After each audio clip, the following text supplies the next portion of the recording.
everyone and welcome back to the Colour Cave where we like to play with art stuff. My name is Jem and I would like to welcome you to my Soluble Graphite party as promised. So today I'm going to do a little image, but I want to incorporate all of the soluble graphite that I have encountered over the last year or so.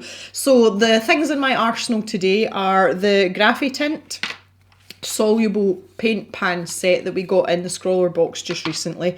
I also have the liquid pencil, so this is the liquid graphite that we got, and I think that was around springtime. So we have three colours of that. I've got grey, blue and yellow for that. I've got the Langton mould made cold pressed watercolour paper that we've been using as well. I really like this paper and I trust it to take a lot of layers, so therefore coat with a lot of water. So I am going to take a sheet out of this pad and I'm going to tape it down today for the drawing that we're going to do. Last but certainly not least, I have my Graphitint pencils, so that's these ones up here. This is the set of 24 and I've also got the swatches here of this set. I just wanted to show you them. I've done these with the actual pencils and I think it's quite an interesting comparison to the little chart that you get in the paint tin, and this meadow colour is a prime example because we weren't getting that shade out of the pan set, but we do get it in the pencil and it seems to be like more accurate to that. So we've got lots and lots of colours to play with, as well as different brands and different mediums, but all contain graphite and all mix well with water.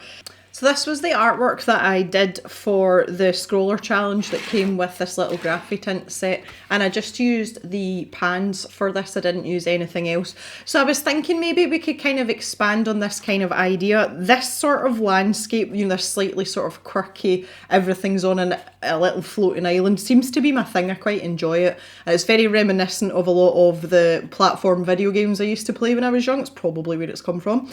So I thought we could maybe like just zoom in on a little section of this picture and maybe try and expand on it, and we can just like explore the landscape a bit further. I thought that might be fun. So I'm going to take this very top section here where the waterfall comes over to start with, and these sort of stony peaks either side, and I thought we could create an artwork based around that.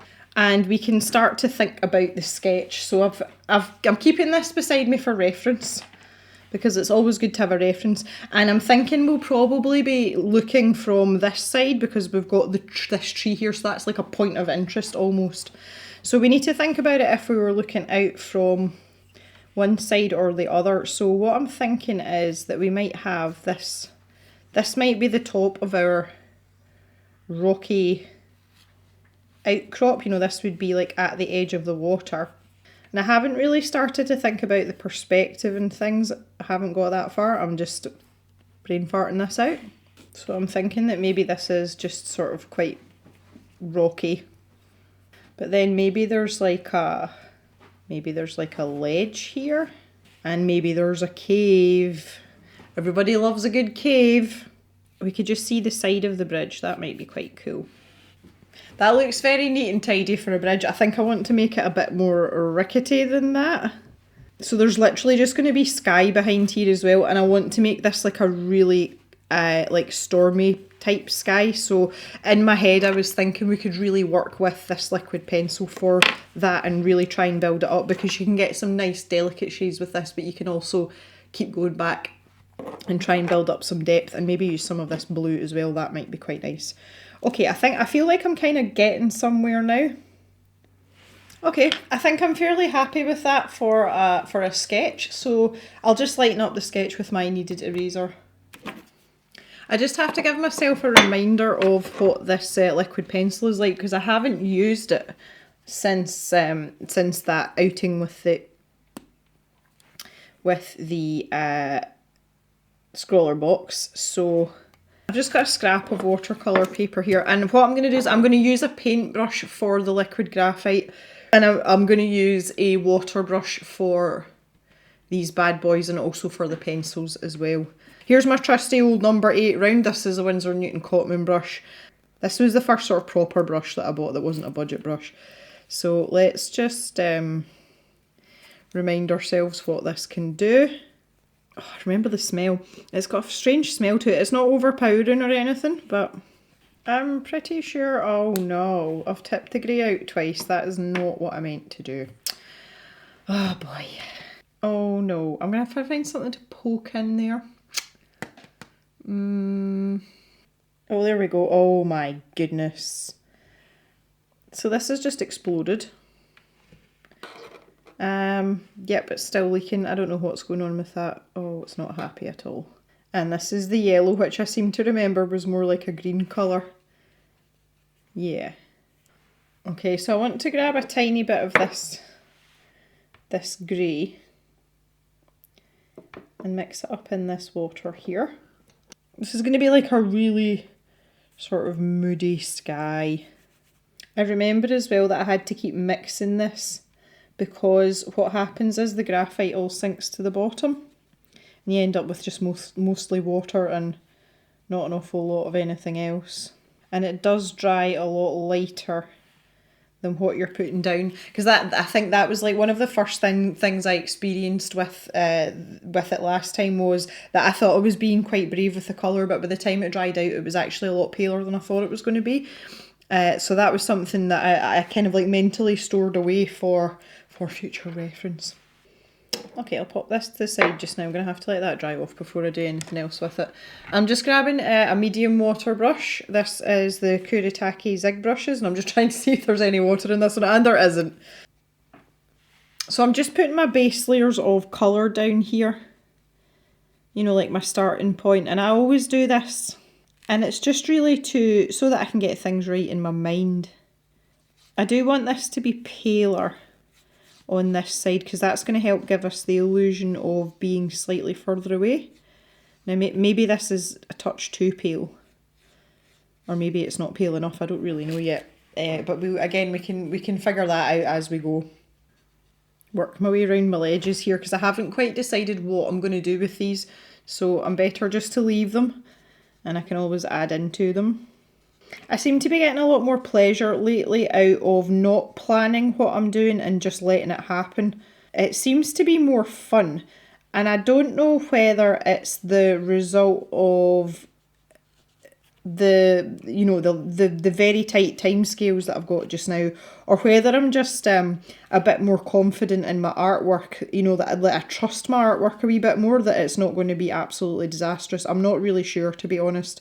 It's kind of nice to enjoy stuff like this a bit more, and I'm particularly enjoying this because it's not a subscription box challenge. Getting mighty weary of them, but I do them because they do me good, and obviously it helps to showcase the supplies for you guys as well, and give you ideas if you haven't got any for your own challenges.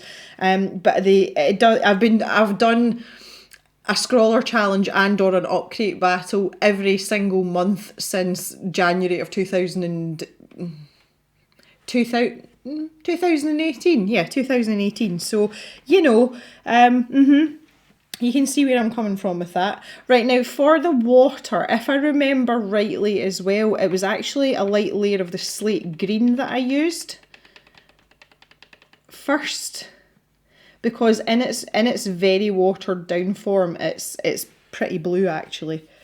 Yeah, so I'll whack some of that in. So already, without even trying, I'm starting to get a little bit of direction with this water just because of my brush strokes, and I'm quite enjoying that. It's quite nice. So I'm trying to keep my brush strokes in the direction of what I'm doing as well, because watch the stone gem, because that's only going to help, it's not going to hinder. I have to think about the water flows that hits that stone as well, because it's going to split and then it's going to eventually join back up down here. So when I'm putting my subsequent layers on, that's something that I'll have to bear in mind. Oops, took it a bit far there. Right, I'm quite happy with this sort of basic mapping out. I know roughly where I'm going with things, so that's kind of cheered me up a little bit. So I'm just going to stick in. Again, I'm going to use this sort of yellowy liquid graphite just to map in my tree as well. Okay, I want to start working away now. I've moved to a slightly smaller brush. I'm down to number 6 round, just so that we can get some manoeuvrability. And I think it's pretty much just a case of, like we did with the Graphitint paints, it's about building it up. And for me, it's having that discipline to to stick with it and keep going back and keep going back, because it's something that I don't have a problem with in pencil, but for some weird reason when it comes to any sort of more painterly efforts, I don't know. I genuinely don't know. I just seem to go, right, okay, that's enough, we're done, bye. When the reality is I should still be going in with more layers and more layers and more layers. So I'm just going to keep reminding myself of that as I go along here. So I'm just starting to add a little bit more detail to my sky here. And I'm starting to layer up this liquid pencil. So I'll just dot back to this every now and then. I think with most of the picture, I think this is going to be something I will do.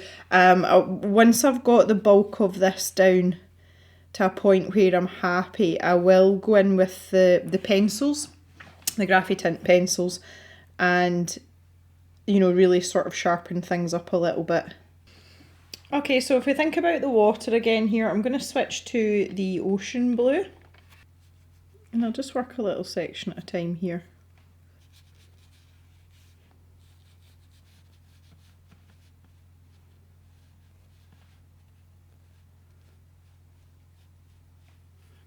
I'm trying not to think too much about my brush strokes, but at the same time still think about them. So that's complicated.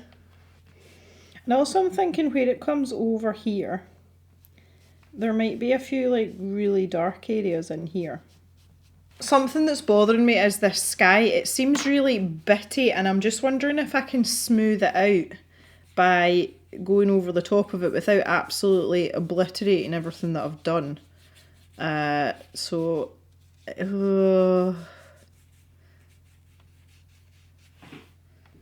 See, that's leaving a lot of lines. That makes me really unhappy. So that's not really an option, and that's something that I would do with a watercolour painting, is, you know, just run a wash over it to try and sort of soften the edges, but clearly that's not an option here, so we'll have to kind of work our way across and just smooth out these lines in a more sort of cloudy motion. Cloudy motion. Okay, for my tree now, I'm going to nip into the pencils. So I'm going to grab the Ivy Graphitint, and we're going to start doing a little bit of work up here while down here is drying. So I've deliberately not sharpened this. It is like fairly blunt. And this is just so that I can get some softer lines down. And again, we'll go back over it with the pencil again with some sharper lines, and maybe not activate them with water. I just love that you can do this and get loads of texture, or you can completely obliterate every single pencil stroke. That's one of like the kind of selling points of this for me. I just feel that the pencils are so versatile. I have to say though, I'm enjoying the pan set as well, the paint pan set. So I can really get some detail with this, which is so nice. And again, I'll maybe not activate all of this. Maybe just sections of it, and we can keep a sort of barky look to it, goodness me. So for this sky section here that I've not filled in yet, I'm going to go with the dark indigo pencil. Maybe have some lighter patches, so I'm going much lighter with the pencil there as well, and I'm not pressing as hard as I did. And I've got this kind of gap here, and that's happened just, you know, in the course of doing what I've been doing, so I might just take advantage of that. And there's going to be very little detail here as well because it's further off in the distance. So I'm trying to bear that in mind as well.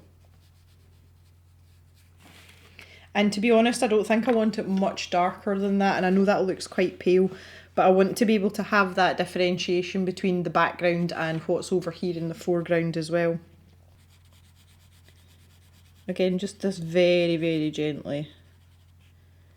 And then I've got my kind of like stepping stones here. I'm heading back to my russet again. And I really want to start getting in some of this depth and texture here. And I'm going to grab the slate green here for this bush. Start building up some colour here. It's time to go dark indigo with the water. So this is the paint pan though, this isn't the, I was going to say the toothbrush. What? It's not the pencils, it's the paint pan. I have no idea why I'm thinking about toothbrushes, but that's just really weird. So I'm going to use this sparingly. I did reserve this more for the pools of water in the original picture. And it's quite deep and dark, so I don't want to go too crazy with it, if I'm honest.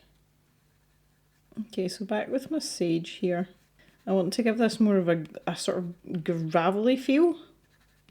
So if I just pop in some patches like this, and then just give it a quick going over with my water brush. Hopefully some of it will blend out, and some of it not so much. Yeah, so it's just a little bit more subtle. That's exactly what I'm after. It's kind of what I had in my head, so that's good. I've got the green grey pencil, which I don't really consider to be green. So I've got it nice and sharp, and I really want to get in some detail here at the front. So I'm just going to start to put this in with the pencil. Now some of this will get obliterated as I do a little bit more work on the path here, but all it's going to do is just build up like a foundation and a layer. So I might as well just stick some of it in. So this is going to be like really tufty grassy type stuff here at the front. There we go. It's so nice to be able to have that, you know, that ability to stick in really fine details with this. Much as it's fun swooshing about with this and, you know, making it all squishy with our water brush, I kind of crave fine details. And, well, basically I just crave pencil, to be fair. So yeah, there's that. So this is looking fairly wishy-washy. I'm going to take this sage pencil round here. I'm pressing quite hard. I just want to get this down and round here. And I want to grab ocean blue in pencil form.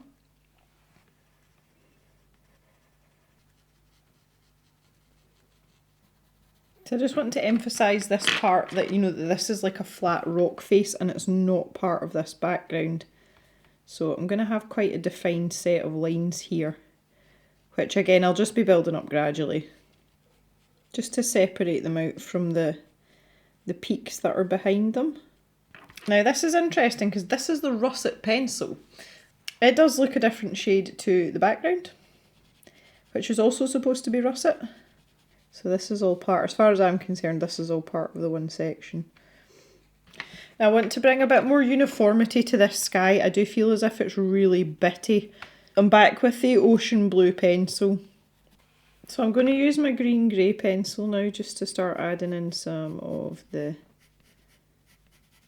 details in this tree. And the green background's just perfect, like it's a perfect base. Okay, I've got this slate green pencil now as well, and I'm just going to start down with this on one side. Again, just thinking about where the light source is coming from. So that's made all the difference, and that is literally all it needs. You don't need to overwork it. Everything's fine. I'm going to get a bit of meadow on the go as well, again out the pan. Just on the top of here, because I feel this is going to be like just a little tussocky bit.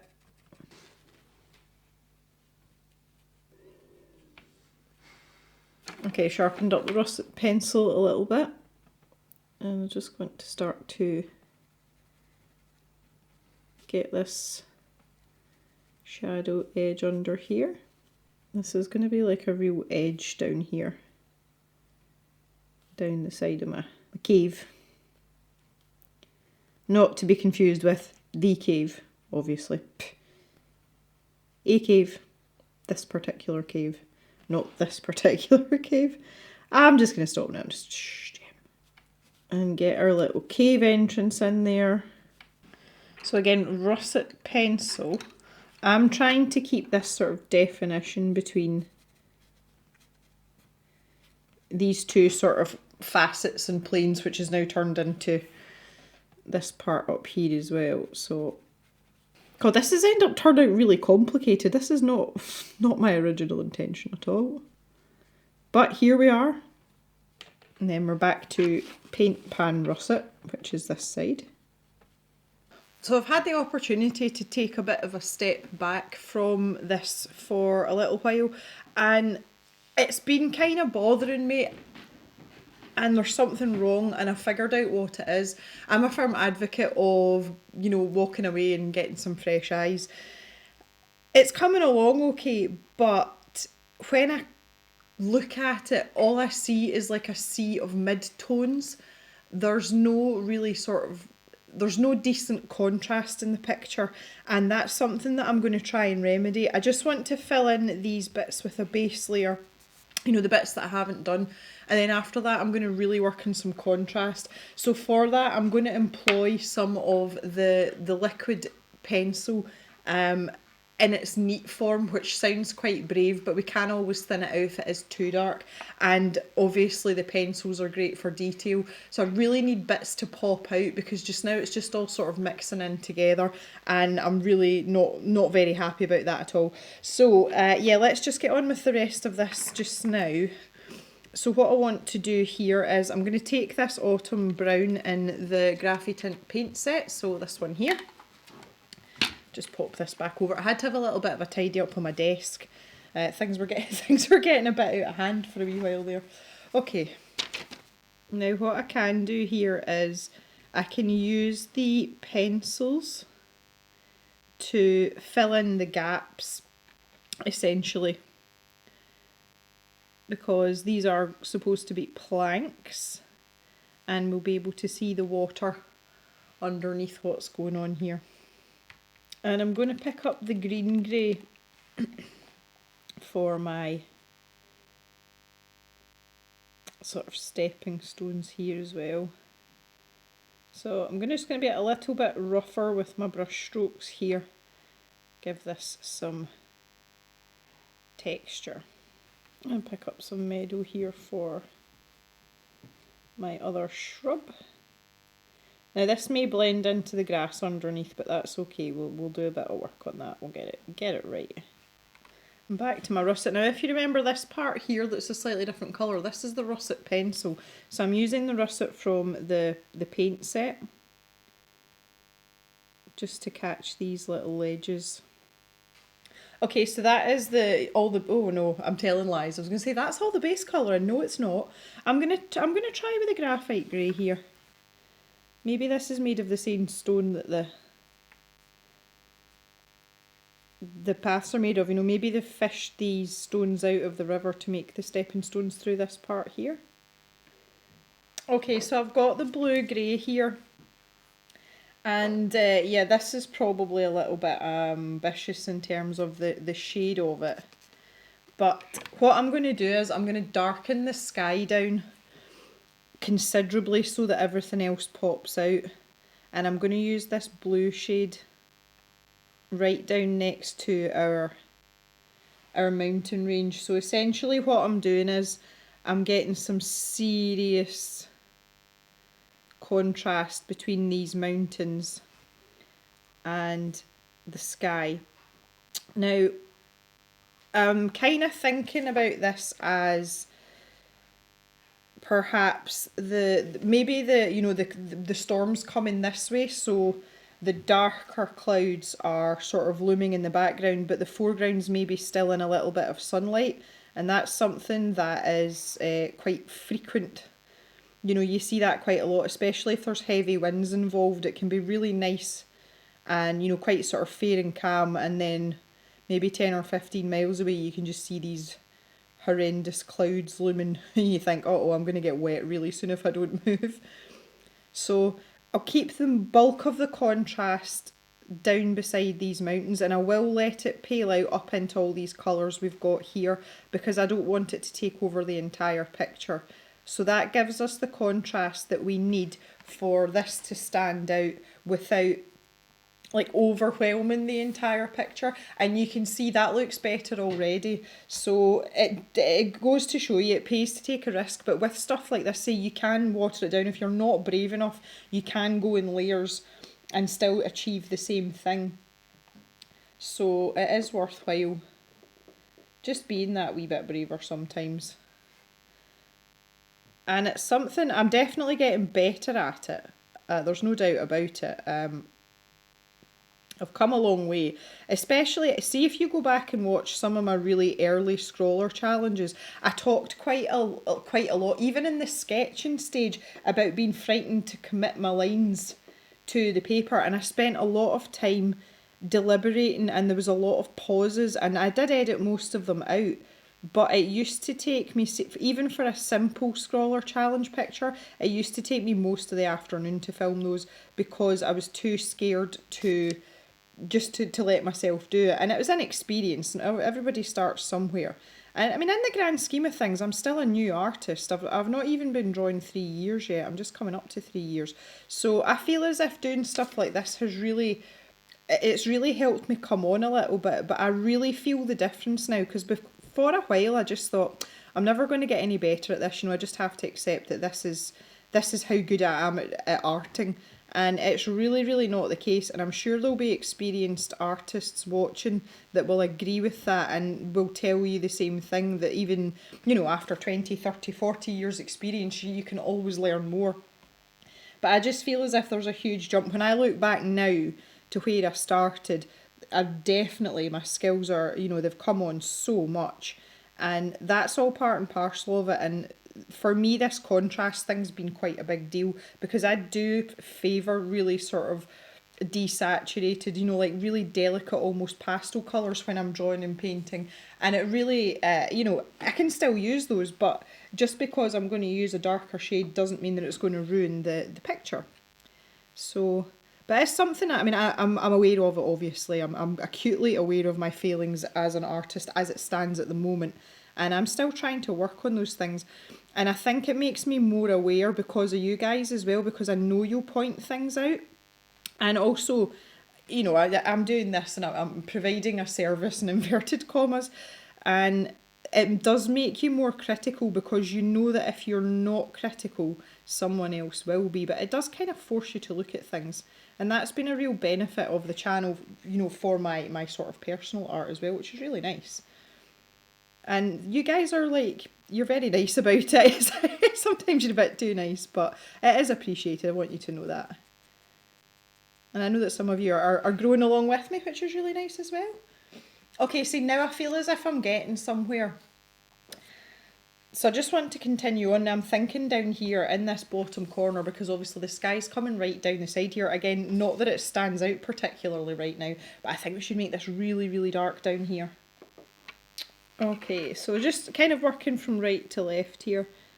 I'm needing to do a little bit more with this cave entrance here. Now the other thing that's kind of getting me as well is that these ledges, there's going to be some sort of shadow going on under there. So again, just with the midnight black, and this is exactly what I did with the scroller challenge picture. Just this one little line can make all the difference. So I'm using the russet in the pan again, which is this russet, not this russet. And again, I feel like this would be really dark down here. So even just by working on this side here and this sky area, you can see how much it makes everything else stand out, and that's exactly what I was going for. So I need to continue this on though, and make sure that I'm doing everything that I need to be doing. Okay, I don't want to add too much to these mountains up here, but by the same token I feel as if we're getting very pale and uninteresting. So just bring a wash over there. And I'll do the same with this one. Oh, this at the water's edge as well. I would imagine there would be a bit more vegetation and things floating about there. So over here, now onto this little bridge. And I want to first of all go back in with the autumn brown. And I just want to give another layer of general colour just to make this more vibrant at this side. And again, trying to think about adding in that distance, you know, the depth in the picture of what's in the foreground and what's in the background. So if I stick down another layer here, and then I'm going to grab the cocoa pencil. I might even go darker than that. This might not show up all that well. So if the sun's coming from over this side as well, I would make the assumption that on this side things would be a little bit darker. And we can just do this in pencil, like we don't have to really like labour the point, as it were, but those little indications can always be quite nice. We'll not do too much in the way of detail over here as well. Again, just getting that idea that excuse me, that we're in the foreground with the detail and far away with the not so detail. The other thing I'll do while I'm here as well is I'm just going to grab the, I think it's ocean blue. I always get the colour names mixed up with these pencils and I don't know why. Maybe it's because I don't use them all that often. It just looks like really sort of rough ground. But you can see there, I've really defined where the edge of that waterfall is. You know, that this part is the facet that's coming down the way, so you know that the ground goes like that, whereas before it looks as if it was just kind of like, fading into not very much of anything. And I'm going to use this, I'm going to use the graphite grey and then the mountain grey for this stone here, so it's kind of similar to this one. Now I've got my green grey here. I just want to make this look more like a bush. Just start to put in some little details. Now really, I'm going to get the rest of these details in, and after that it's just about defining a few things. To just make these things kind of pop out a little bit more. And give them a wee bit of, maybe there's like a wee bit of wood grain texture, or just any kind of texture for that matter. Okay, so if we just take a look at the bridge now, if you can see what I've gone for there. So I've got more detail in these front few parts. And almost like a wee bit of texture, and then as I've gone further back that's got less and less, and the posts are much paler as well, just to give that idea that it's kind of, you know, the width of the river is reasonably substantial. Okay, just for some finishing touches now, and I'm thinking back to, you know, when we had the scroller box and we had this midnight black pencil, but this area where these stones are, where these little stepping stones are, they've kind of like receded into nothing. You're not really aware that they're there. So to help me along with that as well, I am going to use a white gel pen too. I was looking to see if I had my white Whiskers Posca pen here, but it's not. It's not here, it's missing. For the uninitiated, the Whiskers Posca pen is a very tiny nibbed white paint pen where it's actually starting to run out, and it gives you a bit more of a broken line, and it's really good for doing whiskers on pet portraits. That's why I call it the Whiskers pen. Right, okay, I've got a white gel pen here. Me and gel pens don't really get on, but we'll be okay, we'll be fine. We just have a bit of a disagreement sometimes, that's all. Oh, I forgot about this stone down here. Yeah, so really now it's all about definition. So let's just do that. So I've got the midnight black. And I think what I want to do here is really emphasise this shadow under here. And straight away that's helping that to stand out a bit more, which is really good. But the other thing I want to do is I just want to put with this white gel pen. Again, this is like playing video games for any of you that are modern video games players. In adventure games, ledges that are meant to be climbed are very conspicuously marked with what looks like white paint. And it's just to give the player an indication that it's somewhere where they can climb up. In Assassin's Creed, they use bird poo. That's their white paint. I don't even want it to be, you know, like absolutely standing out white, but just having that little edge there. Yeah, I've got a bit of variation on my stones now as well, and I really like this sort of pale edge, you know, where as if it's almost, you know, the dirt's like kind of worn away. I'm much happier with this than I was an hour ago, so I'm quite pleased with it. My sky's looking reasonably good as well, so I think I'm going to call it a do that, and I'm going to peel off my tape, and I'm hoping that, oh okay, oh that's the way we're playing, right, okay. Now we're going to have to do this. We're obviously quite well stuck down, so we're going to have to go easy here. There's nothing worse than spending ages on a picture and then you've got overzealous washi tape that decides it's taking half the paper with it. Yeah, we're all right. That is my finished artwork completely in soluble graphite. I have had a whale of a time with this once I figured my sky out and was a bit happier with it. I would love to hear your thoughts on this and whether you've had any further adventures with any kind of soluble graphite.